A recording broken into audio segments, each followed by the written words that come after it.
Et Tepo, j'espère que vous allez bien. Alors aujourd'hui, j'ai envie de parler d'un sujet qui est très important, car il s'agit de nos mots intérieurs. Mots ici avec M-A-U-X, donc dans le sens de douleur. Ok. Le sujet, c'est nos mots intérieurs.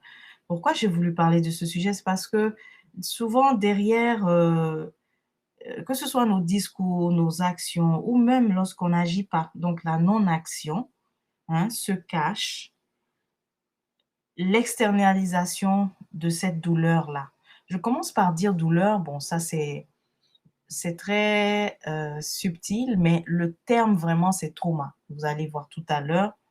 Je vais surtout employer le terme trauma parce que la douleur qu'on a vécue d'une expérience, elle s'en va, mais ce qu'elle laisse, les séquelles qu'elle laisse, c'est ça qu'on appelle le trauma, n'est-ce pas? Donc, il s'agit de nous, les Kemtu, en tant que peuple. On va parler des traumas, on va vraiment apprendre à reconnaître lorsque c'est le conditionnement qui parle.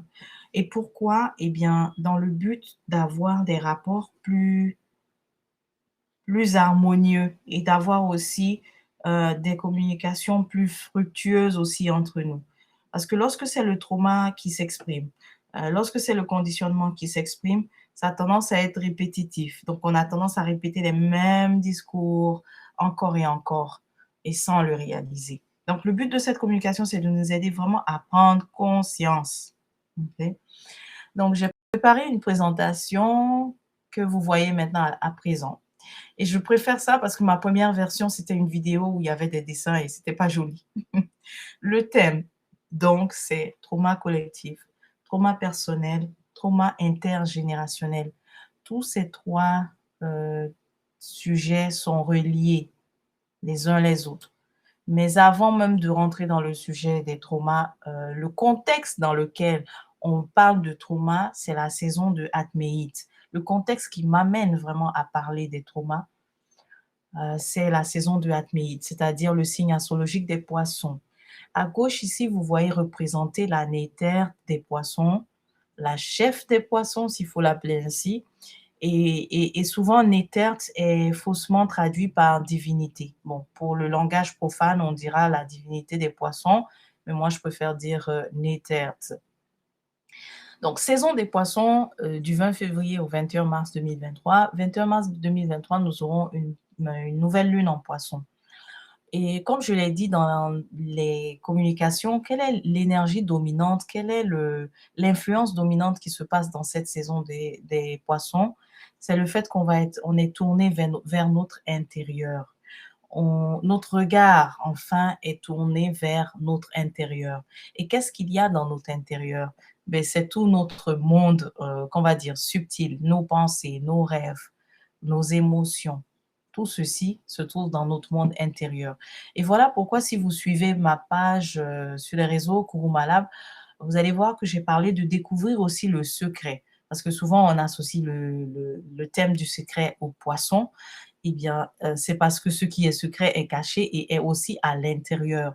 Donc, c'est une saison qui nous invite à vraiment être orienté vers notre intérieur, passer du temps et découvrir les secrets. Mais quels secrets? Il ne s'agit pas des secrets donc, qui concernent les complots à l'échelle mondiale, mais il s'agit d'apprendre à se connaître, d'apprendre à nous regarder, mais d'apprendre à regarder les parties de nous que nous n'avions jamais vues, n'est-ce pas? Ou les parties de nous que on n'aimait pas passer du temps aussi, en fait, à regarder. Vous voyez? Donc, c'est ça. Le signe du poisson nous invite à faire ça, à plonger dans notre eau intérieure. Comme lui, il le fait, il plonge dans son environnement naturel qui est l'eau. Donc, le poisson nous invite à rentrer cette fois-ci, nous aussi, dans notre eau intérieure et regarder tout ce qu'il y a là-dedans, toutes les merveilles, pour découvrir les secrets. Découvrir le secret, c'est-à-dire c'est ce que j'ai caché moi-même.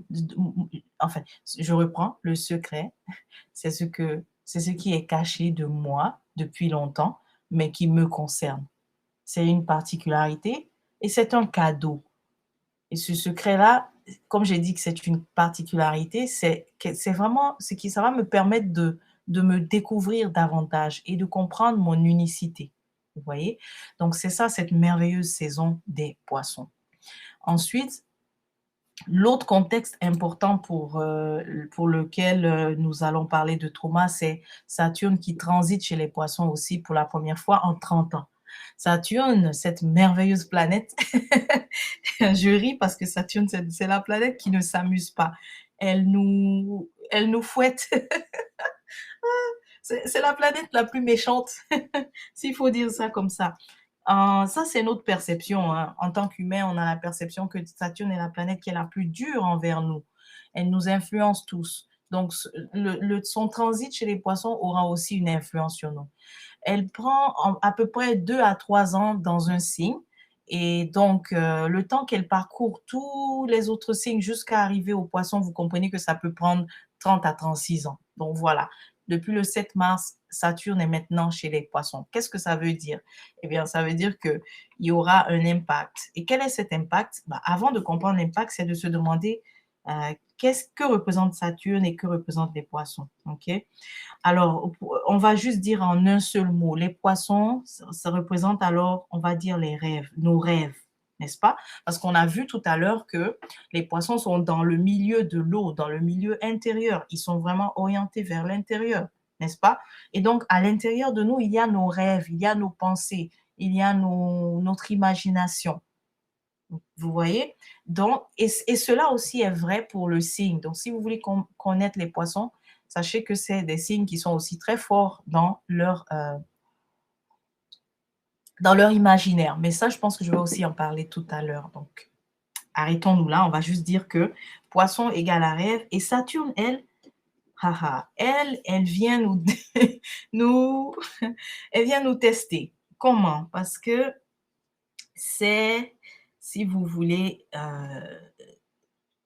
son énergie, ok, vient nous rappeler nos responsabilités. Son énergie vient nous rappeler aussi la discipline. Voilà pourquoi je dis que c'est une planète méchante.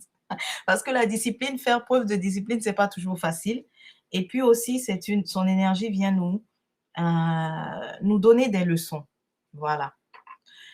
Donc, si on doit dire Saturne égale à responsabilité, discipline et leçon. Donc, vous voyez, donc ce que ça va faire, le fait que Saturne maintenant soit dans le signe des poissons, c'est que tout ce qu'on veut manifester, et puis tout ce qu'on trouve agréable, vous voyez, tout ce qu'on se dit, ben ça, lorsqu'on s'assoit et qu'on imagine, on visualise de merveilleuses choses pour nous dans la vie, on se dit, bon, j'aimerais bien réaliser ce rêve-là, de faire ceci, de faire cela, en tout cas tout ce qui est agréable. Hein. Et lorsque on est heurté maintenant à des obstacles pour réaliser ces rêves-là, eh bien, ce qui se passe, c'est que c'est Saturne qui vient nous dire, je ne suis pas contre tes rêves. Donc, maman Saturne ou papa Saturne, on va dire maman. Souvent, le père et la mère, c'est la mère qui est la plus dure dans notre éducation. Donc, on va dire maman. Donc, maman Saturne vient nous dire, je ne suis pas contre tes rêves, hein, mais regarde, tu sais, il y a ça et ça que tu n'as pas fini de régler. Il y a la chose 1, 2, 3, 4, 5 que tu n'as pas fini de régler et c'est ça qui bloque. C'est ça que tu dois régler. Ensuite, tu vas voir que ça sera simple. Tu vas voir que tes rêves vont enfin se réaliser. Vous voyez? Donc, c'est ça. Donc, voilà pourquoi je l'appelle la planète du défi parce qu'elle vient toujours nous ramener à nos responsabilités. Les astrologues disent que c'est la planète du karma, mais le karma ici, c'est la leçon tout simplement. Parce que lorsqu'on n'a pas appris la leçon, c'est comme des passages en fait à différents niveaux hein, dans la vie et dans nos incarnations. Donc, si on n'a pas appris la leçon, c'est comme si on revient encore à l'étape 2. Vous voyez, on veut aller à l'étape 5, on fait 2, 3, 4. À un moment donné, on est tellement proche de 5 et on a l'impression qu'on nous a ramené au 2 et on n'est pas content, n'est-ce pas? C'est Saturne qui fait ça. Mais on est revenu au 2, ben c'est parce qu'on n'avait pas appris la leçon du 2 au 3. Voilà, donc c'est simple. Donc c'est plus que jamais l'heure de parler des traumas. Pourquoi? Parce que le trauma est toujours présent jusqu'à aujourd'hui. Les traumatismes, ça date d'il y a longtemps lorsqu'il s'agit de parler de nous en tant que peuple Kemtu. Ça a des séquelles jusqu'à aujourd'hui. OK? Revenons aux poissons encore pour les comprendre parce que ils sont vraiment à l'honneur. Ce sont les 12e signes du zodiaque, mais une façon simple de les comprendre, c'est de voir le corps humain. La tête étant Ammon, le bélier. Donc, si la tête, le premier signe, c'est le bélier, le dernier signe, le 12e, serait les pieds. Donc, les poissons représentent les pieds. Et il y a beaucoup de similitudes justement entre les pieds et les poissons. Le pied nous permet de nous déplacer librement et vous voyez aussi les poissons se déplacent librement aussi dans leur eau, dans leur milieu. Mais nos pieds ont une particularité vraiment qui les relie aussi aux poissons. C'est la dimension de l'intérieur. C'est vrai que oui, on voit nos pieds, mais moi, ce que j'apprends de ceux qui utilisent les thérapies par rapport aux pieds, ils nous disent que le pied, c'est le résumé énergétique de notre corps. Vous voyez? Et d'ailleurs, je l'ai aussi appris. Je dis que j'apprends des thérapeutes comme si je me dissociais, mais je suis aussi formée en soins énergétiques. Donc, le pied est le résumé énergétique de tout le corps. C'est la même chose pour le signe astrologique du poisson, qui, lui, arrivé en fait au niveau 12, parce que j'ai dit que c'est le 12e, n'est-ce pas? Donc, on a le niveau 1 qui est celui du bélier, on parcourt ensuite le taureau, ainsi de suite. Arrivé au 12, le cycle est complet, mais dans ce niveau-là, il se passe que les énergies aussi, chacune des énergies des autres signes est imprimée dans l'énergie de la 12e maison, donc l'énergie du poisson. Donc, c'est un signe astrologique qui est très intéressant. On le qualifie de sensible. Sensible, donc, sensible, ça veut dire qu'il ressent facilement tout ce qui est autour de lui. Eh bien oui, car son élément, c'est l'eau. Il est connecté à tous les autres êtres à travers l'eau. Donc, donc, autant le poisson est dans l'eau, autant aussi celui qui a le signe astrologique, n'est-ce pas, se sent vraiment facilement connecté aux autres. Donc, il est sensible, il est empathique. On peut les qualifier d'empathiques. Voilà. De personnes sensibles, empathiques et intuitives.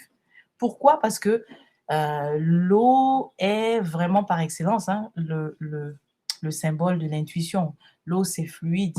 Et d'ailleurs, l'intuition aussi, c'est en nous, c'est à l'intérieur de nous. Alors que le poisson, lui, il vit donc dans l'eau. Donc voilà pourquoi tout ce qui concerne l'intérieur, il est fort là-dedans. Mais vraiment, le lien entre le pied et le poisson, c'est le fait que le poisson, en tant que signe astrologique, il a l'énergie, il a vraiment, on va dire, l'empreinte énergétique de tous les autres signes. Donc, il est polyvalent. C'est le signe qui est capable de connaître tous les autres et de les comprendre, au fait. Surtout de les comprendre. Nos pieds aussi portent l'énergie de toutes les autres parties du corps.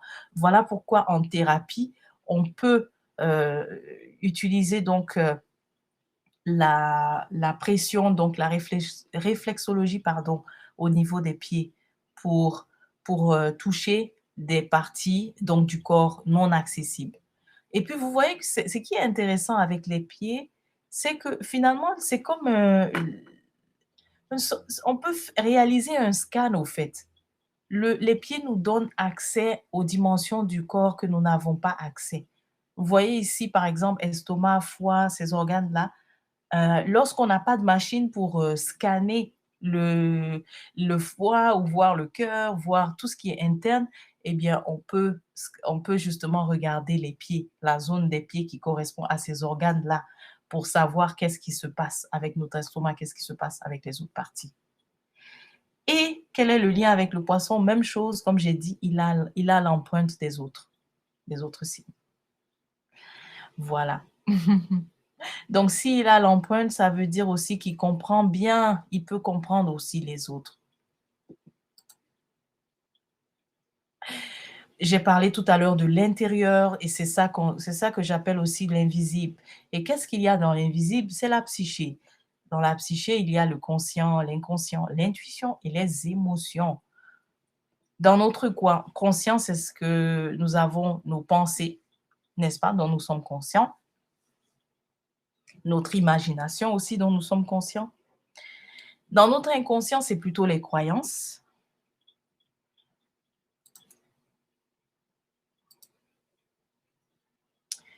Ensuite,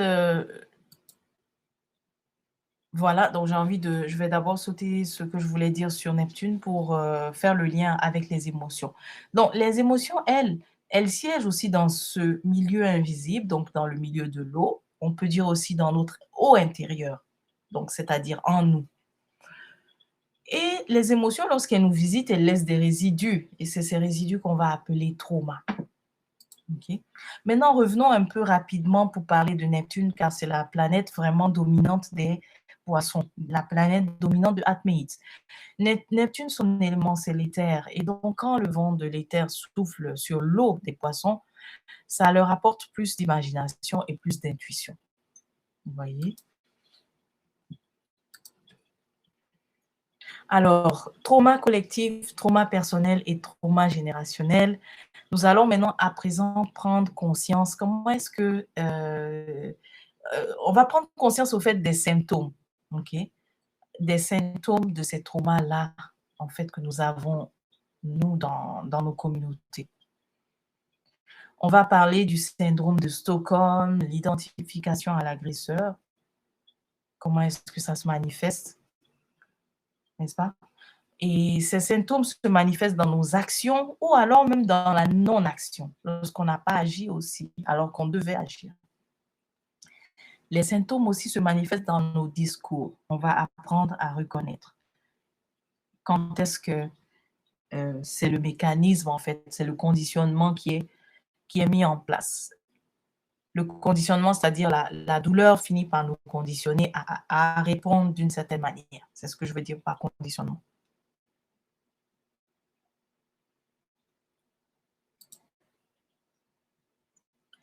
Avant, il faut que je revienne sur le syndrome de Stockholm, parce que là, je prends pour acquis que nous connaissons tous.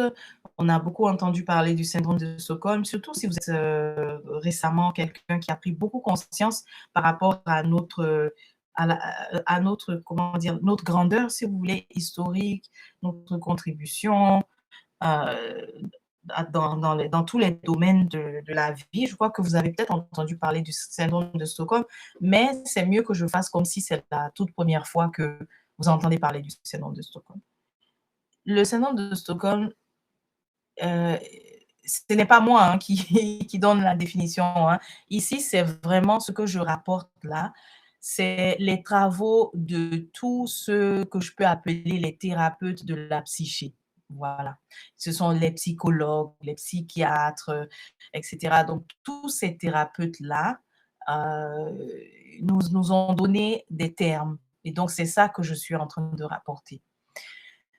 Stockholm, donc syndrome de Stockholm, c'est venu de la fameuse prise d'otage où on a constaté, en étudiant le comportement des victimes, donc ceux qui étaient pris en otage, que ayant passé beaucoup plus de temps avec l'agresseur, ils ont fini par développer des sentiments d'empathie, d'amour envers l'agresseur. Et ça, c'est un mécanisme de survie. Vous voyez, et c'est un mécanisme de survie qui semble, peut-être que certains diraient oui, mais c'est normal. Pas vraiment. Ce n'est pas de l'ordre du normal parce que c'est un mécanisme de survie qu'on a emprunté parce qu'on n'a pas guéri du choc de l'expérience douloureuse. Okay? Donc, c'est vraiment relié pour qu'il y ait syndrome de Stockholm, il faut qu'il y ait eu expérience douloureuse, il faut qu'il y ait eu un choc, il faut qu'il y ait eu traumatisme finalement. Okay? Il faut qu'il y ait eu une conséquence émotionnelle. Vous voyez? Donc, si je fais le lien ici avec nous, les Kemtu, à travers donc l'histoire, je n'ai pas besoin de la remémorer. Si je peux résumer, il y a eu donc, on va dire, ce qu'on va appeler agression, n'est-ce pas sûr? Il y a de cela longtemps, il y a eu agression. Et même en ce moment, nous sommes depuis l'agression, il y a eu aussi oppression. Et nous sommes encore dans la phase de l'oppression parce que même si c'est devenu, on va dire, peut-être moins violent, je ne sais même pas s'il faut dire que c'est moins violent, vraiment. Mais ce qui est sûr, en tant que Kemtu, Nous sommes dans une phase aussi où on vit toujours l'oppression qui peut être sous différentes formes. On parle beaucoup de discrimination aujourd'hui, de racisme, mais à l'époque où c'était les razzias, on ne parlait pas de racisme, c'était plutôt des enlèvements, des razzias, donc de la ressource humaine qu'on constituait et être déporté de façon grave. Ensuite, la colonisation aussi fait partie également de l'oppression. Donc, tout ce qu'on vit en fait aujourd'hui en tant que peuple Kemtu, depuis plus de 400-500 ans, hein, on est donc dans la phase de l'oppression. Et ça laisse des séquelles finalement. Ça a laissé des séquelles, pardon. Et le mécanisme de survie qu'on a emprunté, c'est donc soit le syndrome de Stockholm. C'est le syndrome de Stockholm et aussi l'identification à l'agresseur. Vous voyez? Et ça, ce syndrome-là, jusqu'à aujourd'hui, avec les générations actuelles, on peut voir que ça s'externalise. Okay? On va voir tout à l'heure quelques symptômes dans nos actions et nos discours. Mais j'ai envie de bien définir avant. L'identification à l'agresseur. Donc là, je pense qu'on a compris maintenant c'est quoi le syndrome de Stockholm. Donc, c'est lorsque la victime, donc celui qui a été agressé, celui qui a été opprimé, qui a vécu vraiment une expérience violente, n'est-ce pas, de la part d'un agresseur, pour pouvoir survivre, il développe de l'empathie, il développe de l'amour. Il se dit, c'est plus simple là, si j'aime mon agresseur, et comme ça, je crois que je ne vais plus vivre d'oppression. Vous voyez? Donc, c'est un mécanisme. Et ça, il rentre dans ce mécanisme-là. Donc, nous rentrons dans ce mécanisme parce qu'on n'a pas guéri. Surtout de dire qu'on n'a pas guéri, c'est très, très, très important. Parce que sinon, on aurait cru que ça y est, c'est la solution en fait de rentrer dans le syndrome de Stockholm. Alors que non, c'est pas la solution, c'est le mécanisme. Okay? Et le mécanisme, finalement, on reste enfermé là-dedans et ce n'est pas non plus, c'est finalement nocif pour nous, au fait. Voilà. Maintenant, l'identification à l'agresseur. Ça s'observe après soi-disant l'expérience. Donc, lorsqu'on n'est plus dans on peut ne plus être en contact direct avec l'oppresseur, mais on finit par essayer de développer des traits pour ressembler à l'agresseur. Ça aussi, c'est un mécanisme, vous voyez, de survie. Ce n'est pas la guérison, c'est un mécanisme de survie dans lequel nous rentrons et on se retrouve condamné dedans. On se retrouve à refaire la même identification à l'agresseur, que ce soit dans notre discours ou bien dans nos actions. Et moi, la façon, j'ai envie d'ouvrir une parenthèse parce que la première fois que j'ai découvert ce terme d'identification à l'agresseur, c'est lorsque je venais de commencer mon programme à l'Université d'Ottawa. Je venais de débarquer fraîchement de Kama, Katiopa, c'est-à-dire le continent africain. Et donc, je commence un programme en art spécialisé en communication. J'ai un cours qui est très intéressant, culture populaire, et je profite pour demander, pourquoi je dis que je profite? Parce que j'arrivais aussi avec beaucoup de questions. Hein. Je me questionnais beaucoup sur des faits populaires qui me semblaient de l'ordre du pas normal, c'est-à-dire sur le continent au fait. Donc là, je profite pour demander à une de mes enseignantes, est-ce que je peux, une de mes professeurs, mais est-ce que je peux étudier certaines questions, mais qui concernent le continent? Et là, j'ai eu le go de ma professeure, j'étais très heureuse. Mon thème, c'était le blanchiment donc de la peau des femmes Kemtu, des femmes Kem, des femmes noires. Vous voyez, pourquoi elles se blanchissent? Parce que pour moi, c'était pas, ça ne pouvait pas être une décision réfléchie. Hein. Je me disais, mais si c'est une décision réfléchie, ça doit être peut-être, je ne sais pas, quelques personnes. Mais comment ça se fait que ça s'observe? C'est comme épidémique, au fait. C'est majoritairement plusieurs qui veulent se blanchir la peau. Et pourquoi d'ailleurs même, c'est juste le plus on a la peau claire, eh bien, le plus que, voilà, on a l'air d'être aimé, en fait, dans la société, apprécié, recherché. Ça m'intriguait. Et donc, je profite de ce cours pour répondre à la question et je rentre dans les recherches. Et c'est comme ça que je tombe sur le terme identification à l'agresseur. Évidemment, je tombe aussi sur Frantz Fanon, qu'il est important de souligner ici, puisqu'on parle de tous ces spécialistes au fait de la psyché. Donc, Et c'est là, je comprends que waouh, donc voilà, ce n'est pas donc, c'est pas de l'ordre de la du raisonnement, de la rationalité, quoi, que quelqu'un se dit: «Bon, je décide de me blanchir la peau comme ça». Mais il s'agit bel et bien de le blanchiment de la peau, ce que j'ai trouvé dans ma recherche, il s'agit de l'identification à l'agresseur. Mais la question que je me posais, c'était: «Oui, mais la soi-disant colonisation, elle est finie». Erreur. Erreur, erreur.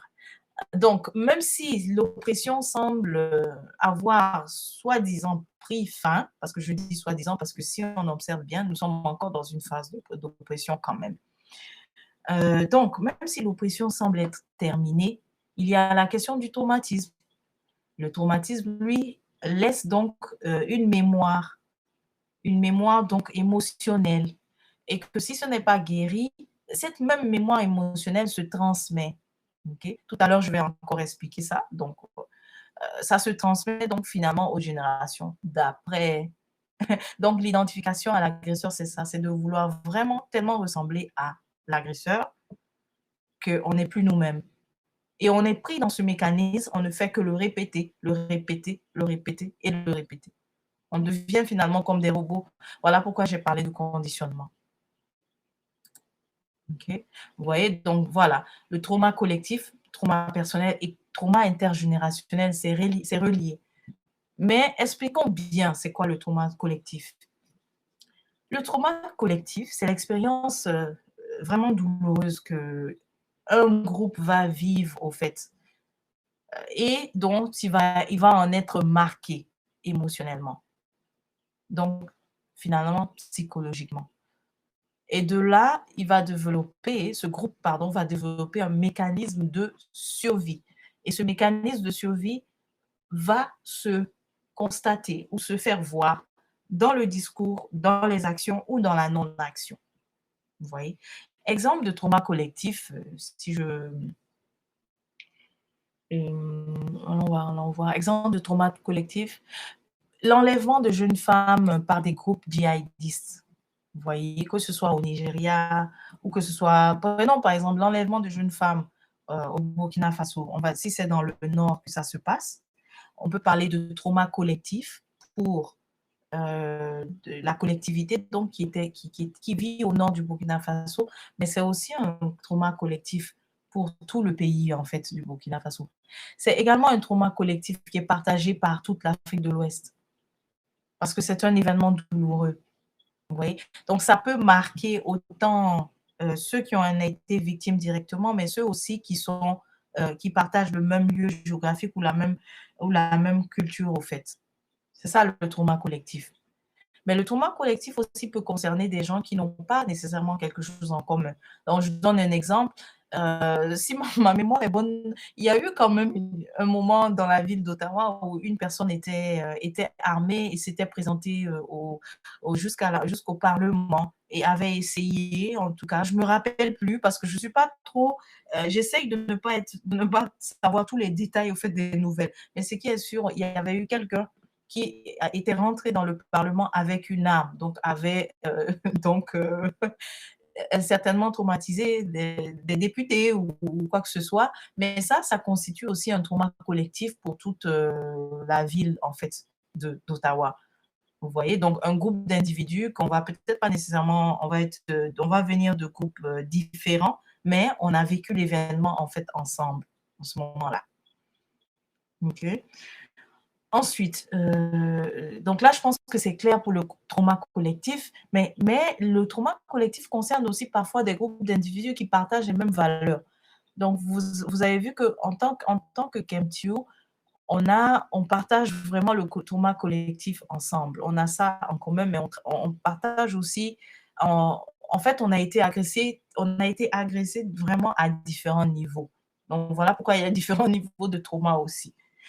Le dernier exemple qui me vient en tête, la capture, le fait que notre ancêtre collectif, Emery Lumumba a été, capturé et surtout assassiné de façon très violente, ça constitue un trauma collectif. Mais cette fois-ci, on ne dirait pas que c'est un trauma pour le Congo uniquement. C'est un trauma collectif pour tous ceux qui partageaient, la même cause, les mêmes valeurs, les mêmes idéologies en fait politiques. Tous ceux qui avaient le même agenda politique que Emery Lumumba, hein, c'est un trauma collectif pour nous. Vous voyez? C'est un trauma collectif pour nous. Voilà. Ensuite, le trauma personnel, bon, lui, c'est celui qui est le plus simple à comprendre parce que trauma personnel, ça se fait voir lorsque on parle de quelqu'un, donc un individu qui a vécu des expériences difficiles, surtout dans l'enfance. Et pourquoi l'enfance? Parce que de 0 à 6 ans, nous sommes véritablement dans la phase où on absorbe tout des expériences qu'on vit, on cristallise, on est l'éponge. Et donc, en ce moment où on est en train de se forger la personnalité et de vivre des expériences douloureuses, ça peut nous marquer à vie. Donc là, c'est pas difficile de comprendre le trauma personnel. Mais ce trauma personnel, pour nous, les Kemtu, nous devons aussi l'associer, en fait, avec le trauma intergénérationnel. Parce que nos arrière-arrière-grands-parents qui ont connu, donc, l'agression, donc, directe, n'est-ce pas, et qui n'ont pas guéri, eh bien, sachez que ça se transmet dans le gène. Selon ça a été étudié au fait, que les traumas, ça se transmet donc dans le gène. Et finalement, puisque ça se transmet dans le gène, donc ceux qui, donc on va dire, le traumatisé finalement finit par être aussi, en quelque sorte, l'agresseur. Ça peut être un mécanisme aussi, comme on l'a vu.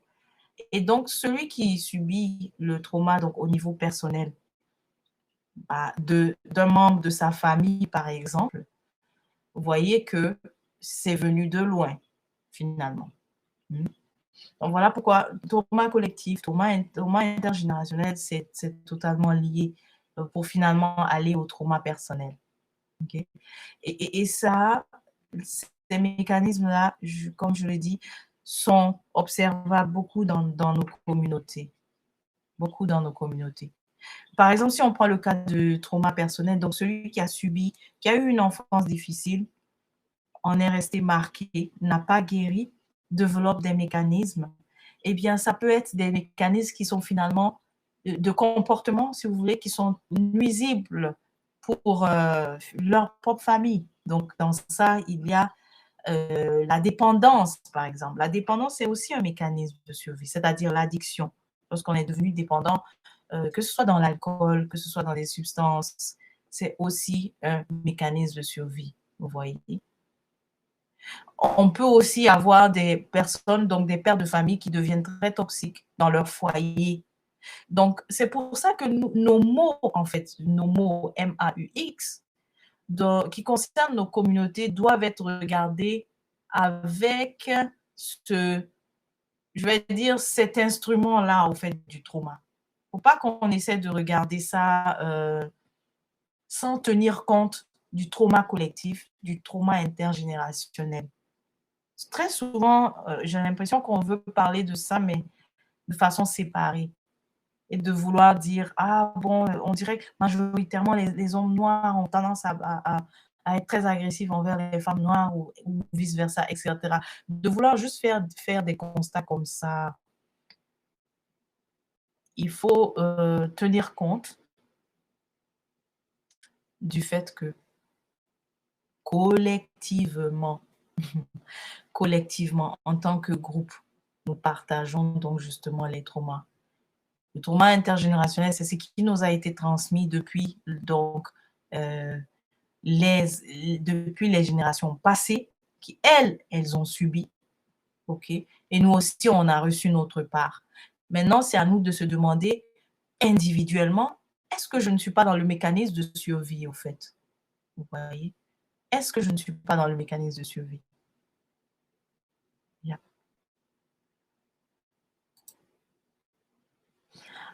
Ah, attendez, j'ai envie de revenir encore une fois sur le trauma personnel.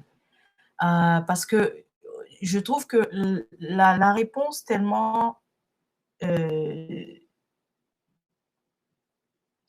logique, en fait, ce qui fait la balance dans le fait qu'il y a eu l'oppression.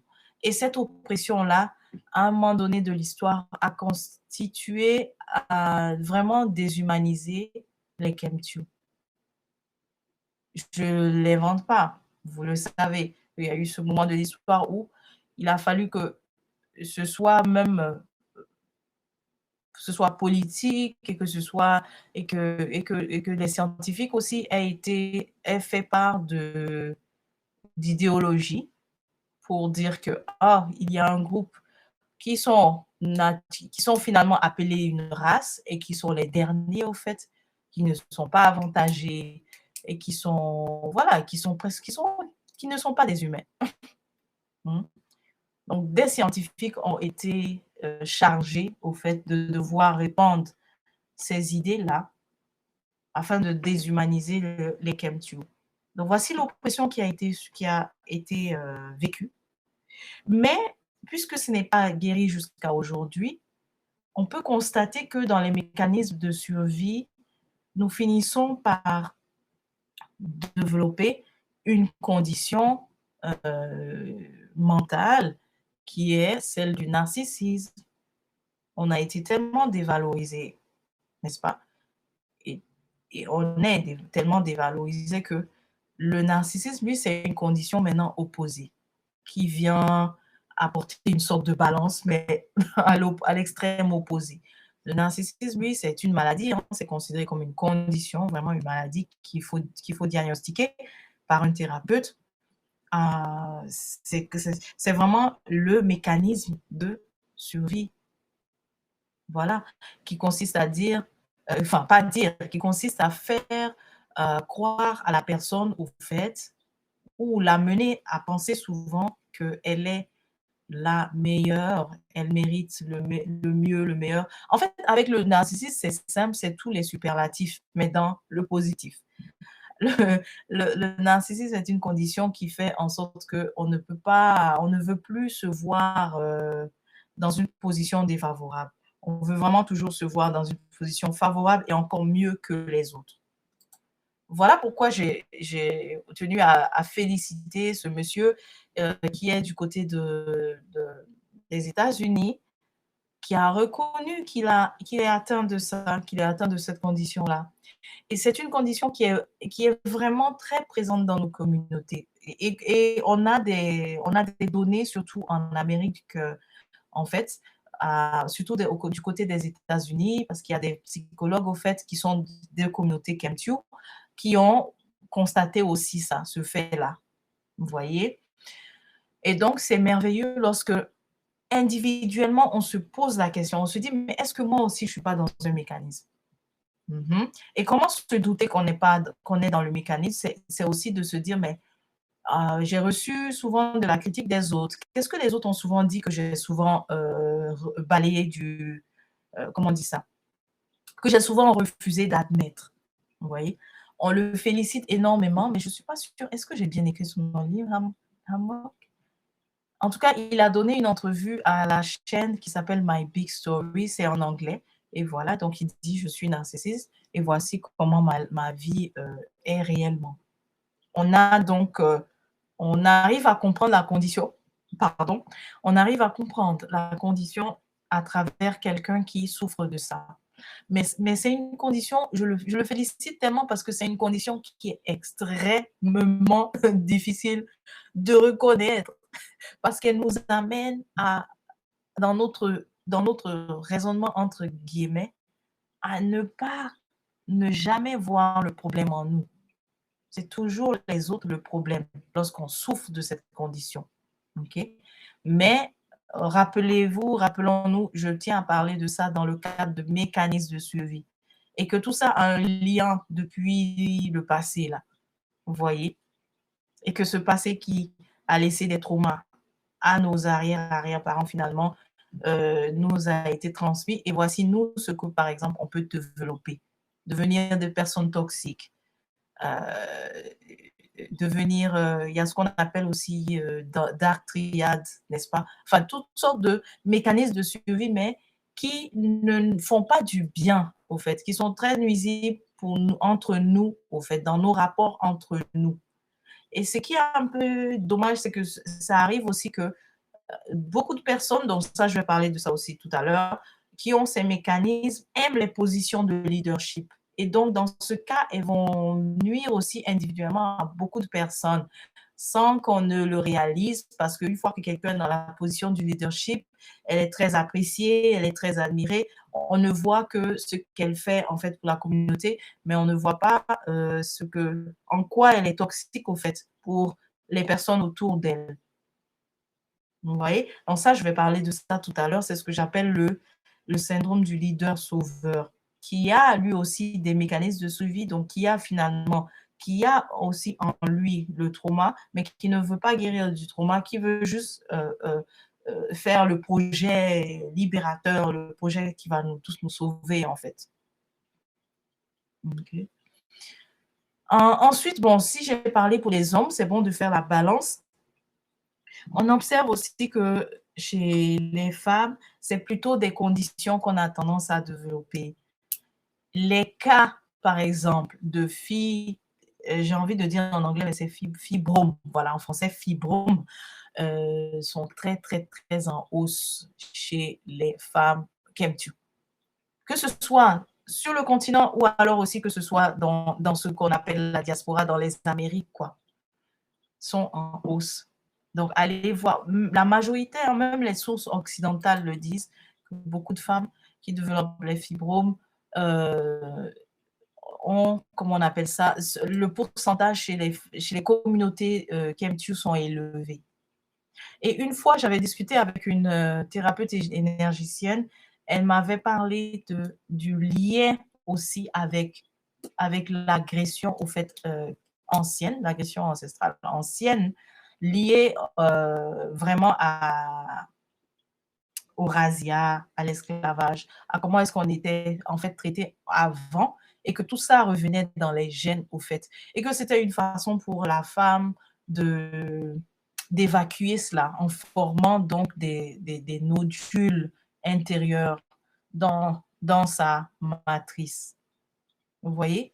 Donc, on a vraiment comment on va dire ça? On a vraiment la matérialisation extérieure du trauma qui a eu lieu depuis longtemps. On a cette matérialisation aujourd'hui à travers nous, à travers nos générations actuelles. Donc, c'est l'occasion pour nous de prendre conscience de tout ça et de guérir. C'est ça le plus important dans tout ce que je suis en train de dire ici. OK?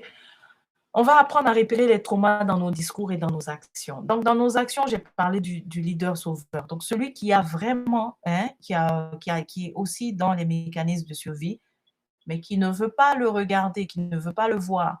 Donc, ça peut faire de lui quelqu'un de toxique, mais il ne veut pas regarder cet aspect-là toxique de lui. Il veut simplement se centrer sur oh, le projet, oh, la renaissance, ah, le panafricanisme et tout. Moi, je veux contribuer. Oui, tu veux bien contribuer, mais tu occupe-toi aussi de ta part de stockholmien ou bien occupe-toi aussi de ta part de ce que tu en fait de ta part de trauma parce qu'en fait nous avons tous reçu hein. C'est pas pour dire que l'un est mieux que l'autre mais nous avons tous reçu mais pour certains le mécanisme de survie il peut être nuisible pour les autres autour. C'est ça, il peut être très nuisible pour les autres autour. Donc, ça devient donc, l'intention du leader sauveur, elle est bonne, mais c'est dans son mécanisme, en fait, il fait des victimes sur sa route. Vous voyez? Il fait des victimes sur sa route. Donc, prenons conscience. Prenons donc conscience.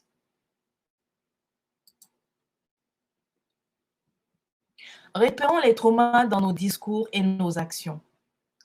Dans nos discours, c'est ce que j'ai appelé le discours de l'opprimé et le discours de l'oppresseur. Nous ne devons plus tenir le discours de l'opprimé et le discours de l'oppresseur, les deux à la fois, parce qu'on doit sortir de cette dualité. Si on continue de tenir les deux discours, c'est aussi la preuve que dans notre inconscient, il y a encore des séquelles et que ce sont ces séquelles qui parlent.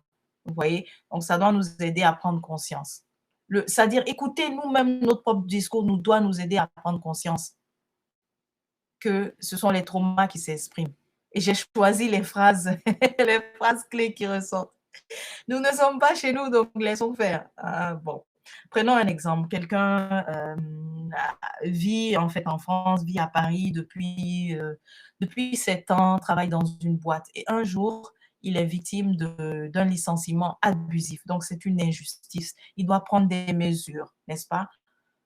Et là, ses collègues, donc, qui sont des Kemtu comme lui, vont lui dire, non, laisse tomber, de toute façon, on n'est pas chez nous, donc il faut laisser tomber, ou laisse la faire, on n'est pas chez nous. OK, donc est-ce que j'ai besoin d'expliquer? Parce que là, je crois que vous avez compris. Donc si jamais, on se reconnaît dans ce discours-là, de dire aux autres de laisser tomber l'oppression parce qu'on n'est pas chez nous, déjà, on est en train de valider l'oppression. Donc c'est le discours de l'opprimé. On accepte d'être dans la position d'opprimé, alors que ce n'est pas, la solution n'est pas d'être dans ce rôle. La solution n'est pas d'être dans le rôle de l'opprimé, ni d'être dans le rôle de l'oppresseur. La solution est d'être dans le rôle de nous-mêmes et que nous avons des droits, nous avons des besoins et que ces droits doivent être respectés tout simplement. Vous voyez? C'est ça la solution. Donc, si on tient des discours comme ça, sachez que ça, c'est l'indice. OK?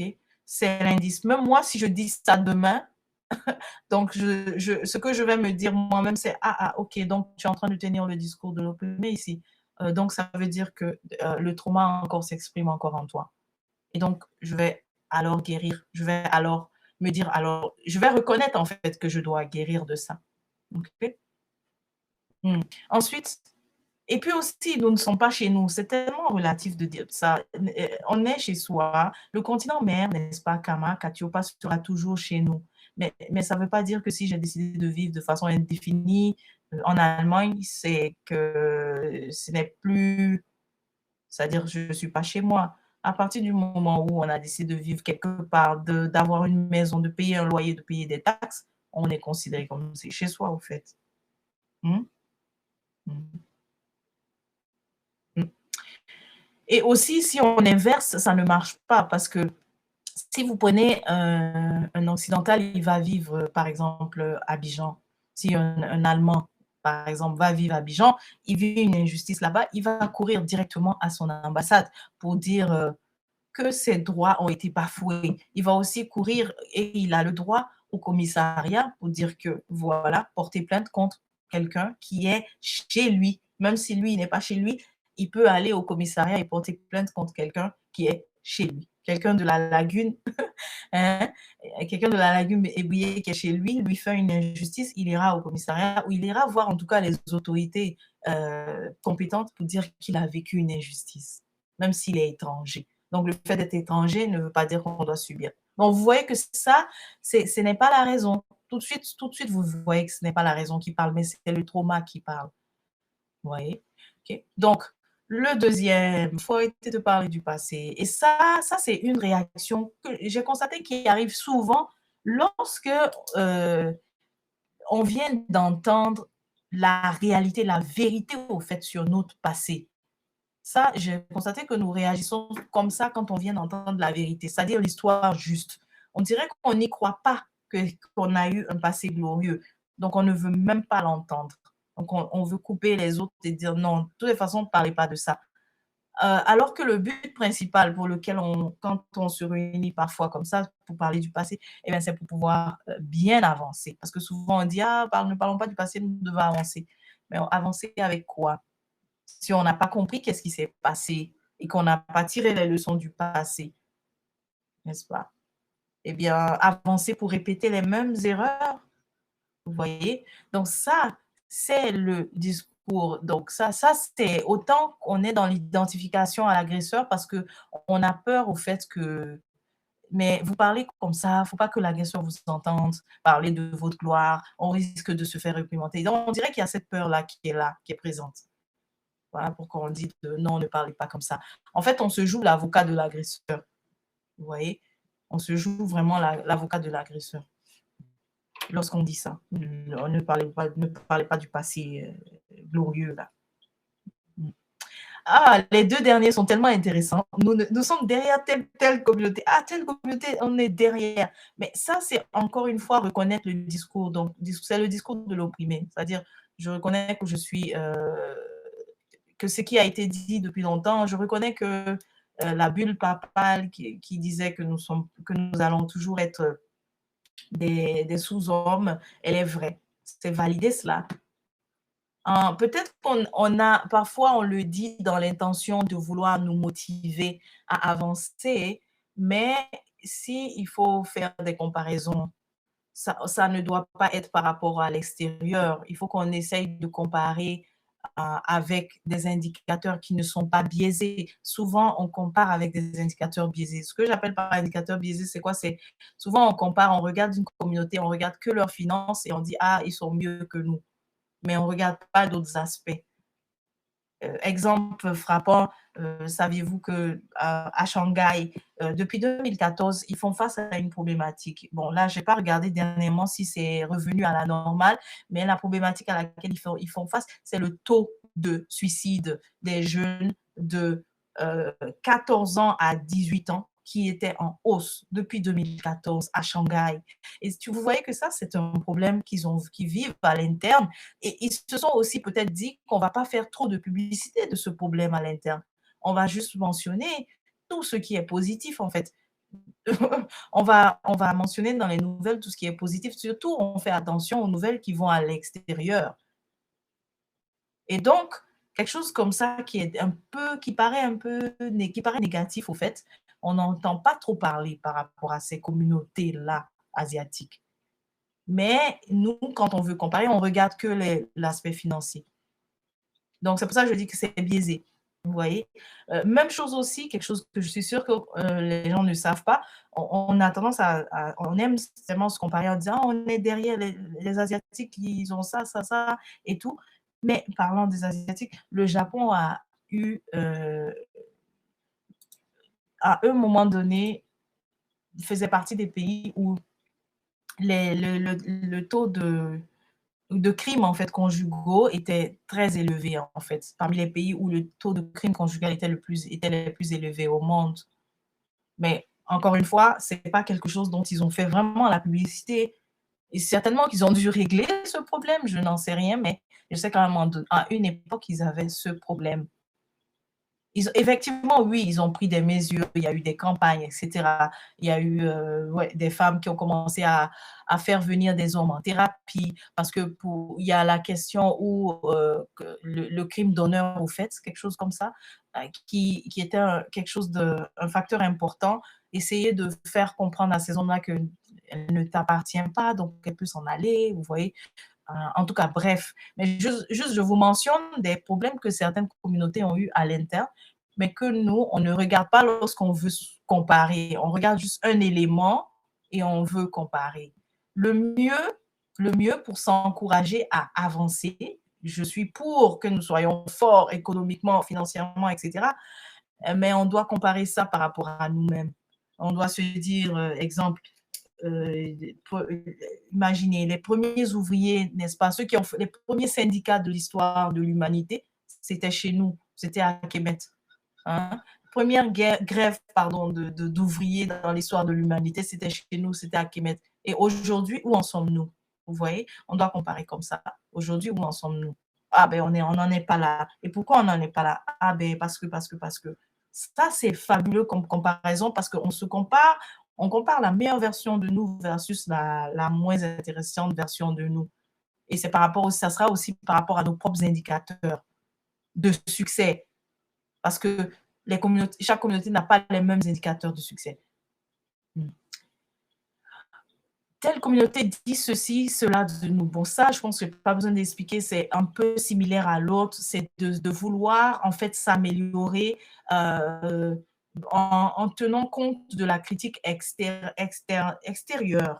C'est pas mauvais, mais la première motivation en fait de s'améliorer, ça doit venir de l'intérieur. Et puis parce que c'est totalement biaisé aussi de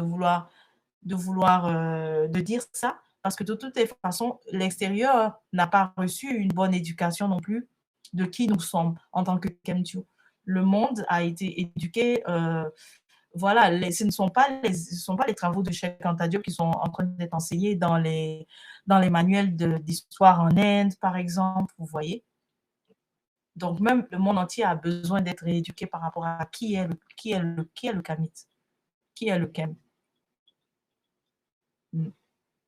Et puis, on est aussi au courant de cette falsification en fait de l'histoire qu'il y a eu partout.